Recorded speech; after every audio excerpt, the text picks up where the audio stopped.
Hi, I'm Mark Linfield. I'm chair of the Upper Achintore Regeneration Group, and I have been for the last 4 years. We represent around about 800 households in the Upper Achintore area above Fort William town.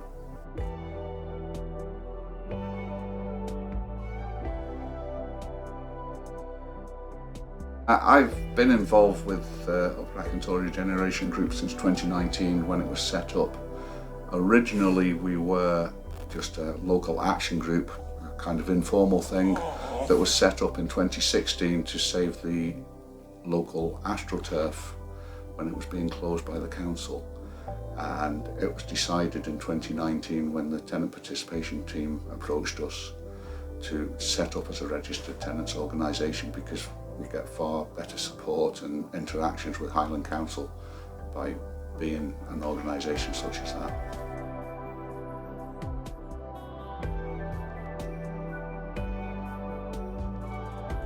Our proudest achievement as a group would have to be the award that we got as runners-up for the whole of Scotland from the Tenant Participation Advisory Service Scotland, and that was for the best practice in community development.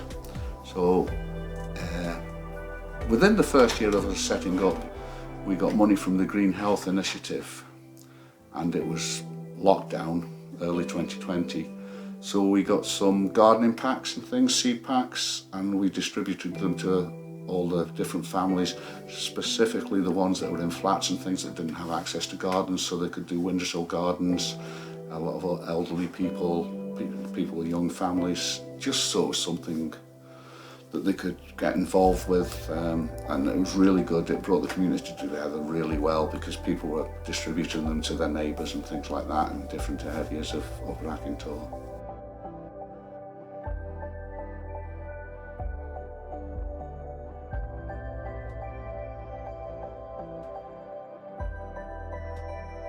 Projects, we have Skegan's Way, which is a path from the flats area where the flats are, that goes up behind the rest of the houses, meanders up the hill until it's right up on the open hillside above Fort William. So that gives a lot of people access to that path, and they can go straight up. They don't have to walk up the road, up the path, and they're out into the hills. So that would be nice to get that finished. We've almost finished it. There's just one small section that we still need funding for. And we are also hoping to build a community hub. But we've got consultants at the moment. There's draft designs being done. We hope to have a public consultation with the draft designs on display so that we can get feedback from residents. We're hoping to hold that sometime in the school holidays.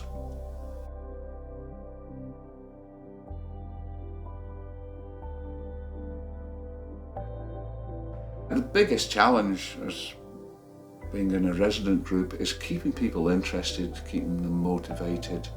Things take time to do. A lot of people think things should just happen straight away.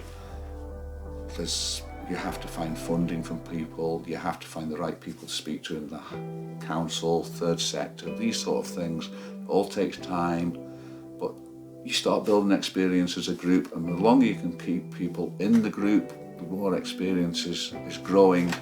But that's the hardest part, is getting people, first of all, interested in joining and thinking, well, it's not my job, somebody else can do that. Everybody's got different skill sets, so everybody can always bring something to the group. And once they're in, if you can keep them motivated and encouraged, then that's the hardest thing, is just the motivation and encouragement, I think.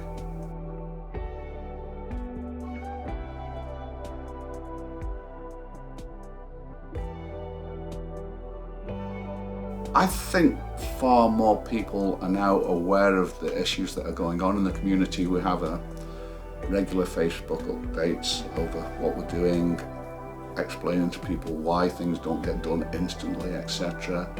It's a big learning curve. Definitely interactions with council staff, the housing participation people in particular, but there's also housing officers, things like that. It's easier for us to approach people. The waste department, when we had a litter pick recently, we were able to approach the waste department and ask them if they could pick up the litter that we'd collected. So it helps in that way quite easily.